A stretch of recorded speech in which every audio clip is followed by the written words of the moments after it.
Hi there, and welcome to English 75B. This is American Literature, 1865 to 1914. This is our Volume C, post-Civil War until 1914. These volumes are all divided by major military endeavors in American history. So this is the period between the end of the Civil War and the beginning of World War One. Why they chose to do it this way, I have no idea, but it's kind of an odd way of going about it.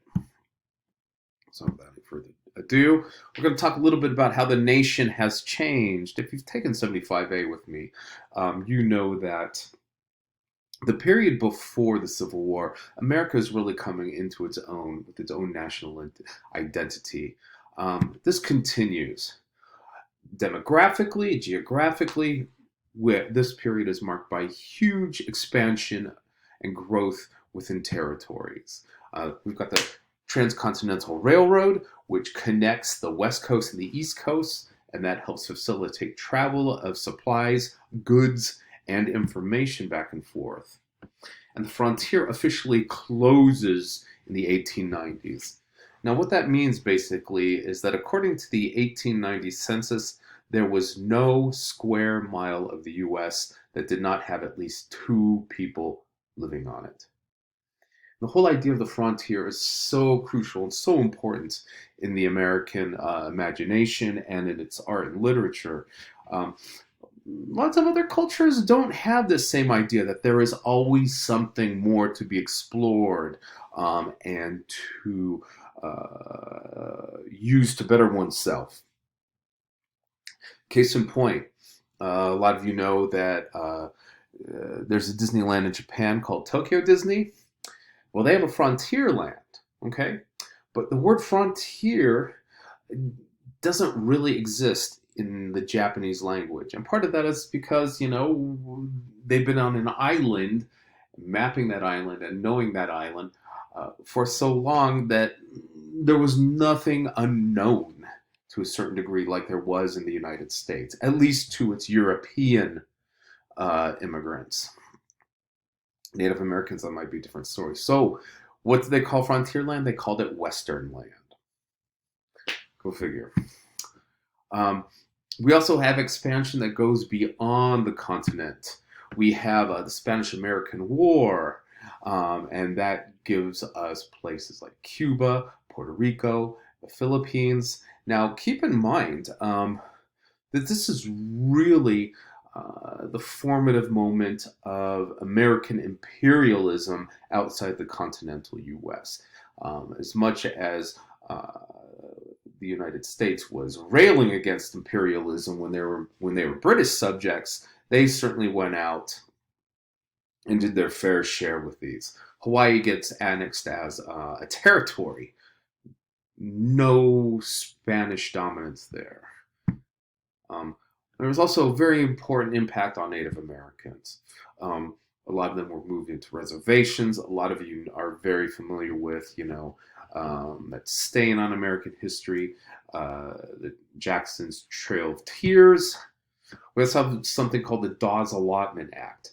And basically what that does is it takes tribally held land and it cuts into small parcels or units that individuals owned.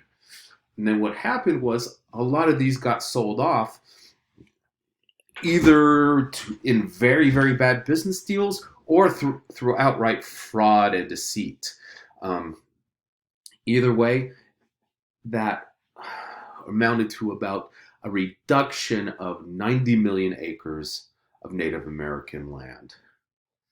So all this translates into huge territorial growth and opportunity for some Americans.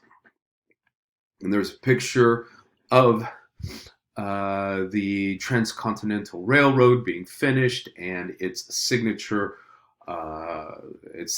trip from the East Coast to the West Coast. A lot of you have probably heard about, the golden spike that was hammered in.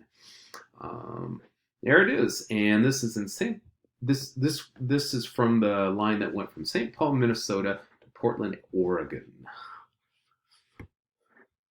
Next, we also need to talk about what this means in terms of the United States modernizing. Well, Western expansion is really important.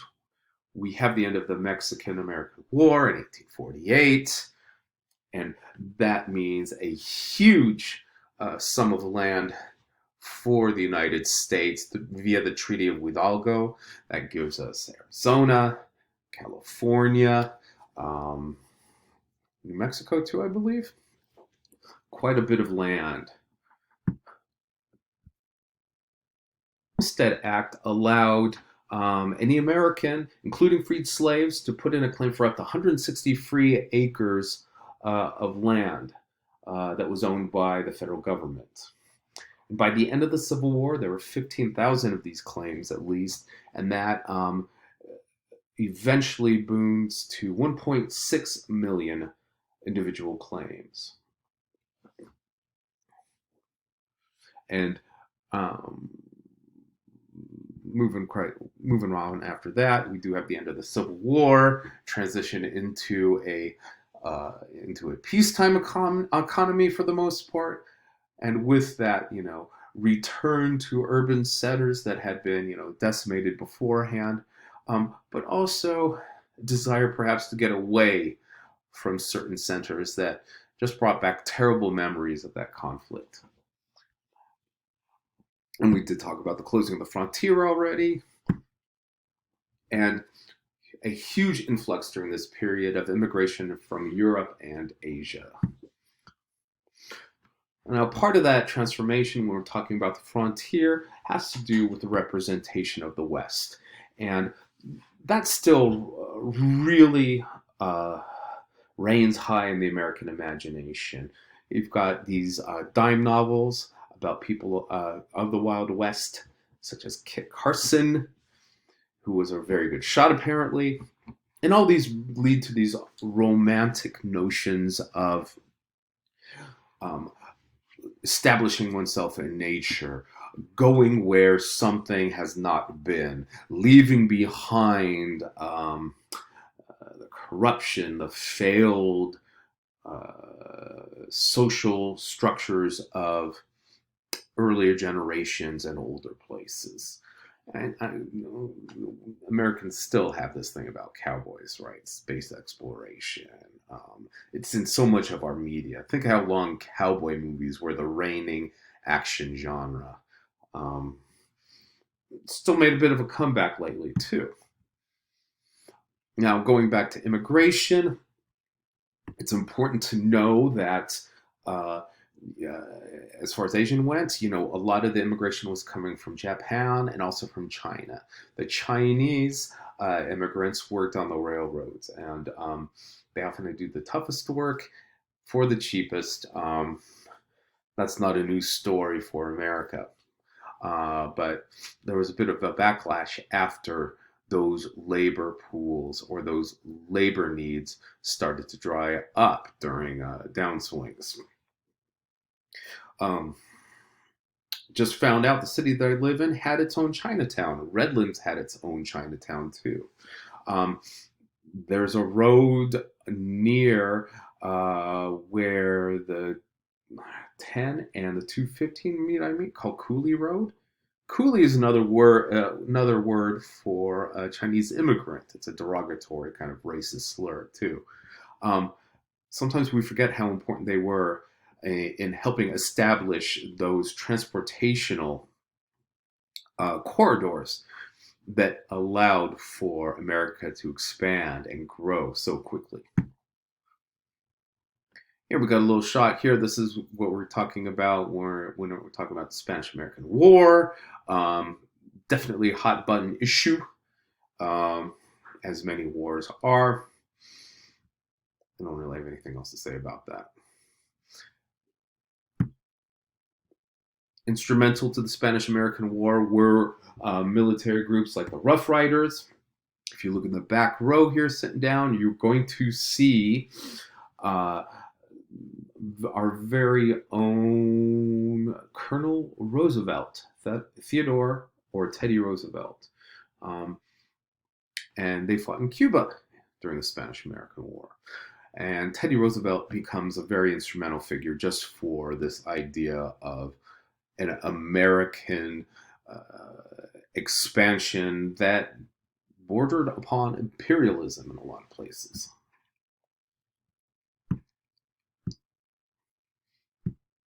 So, with immigration and growth, there's rapid population growth happening in the U.S. In 1870, the population's 38.5 million.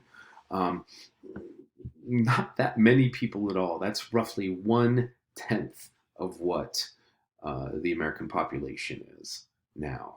And we're talking about, oh, gosh, that's maybe twice the size of the LA basin as far as people go.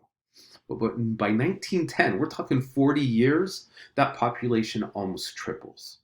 So that's expansive, explosive growth. And by 1920, add another third to that, 123 million. That is huge.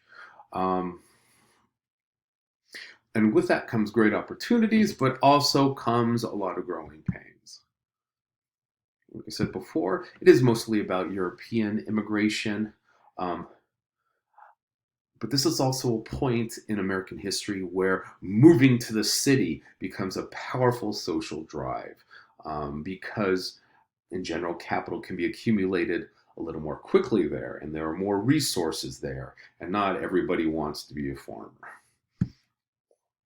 Here's a picture of some immigrant populations coming in.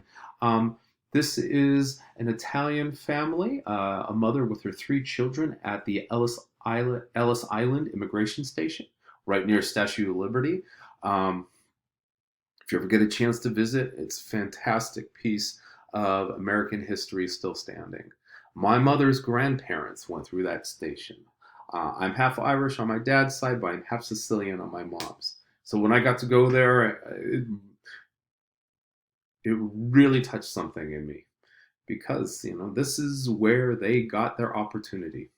Here's an inside look of it. Very orderly, but also super crowded too. This is where a lot of people's names got changed. My mother's mother's family name changed from Colafiore to Calfiore. There was a lot of that. We can go on about that all day. And here we've got another picture. This is of Asian American immigrants, and this is from Angel Island in California. And these are Japanese immigrants aboard the Shimyo Maru. All right, moving right along from the Shimyo Maru. Here we've got more immigrants just on the streets of San Francisco. We got a toy vendor here in what might have been directly from their Chinatown. San Francisco still does have a very vibrant Chinatown. Los Angeles has one as well.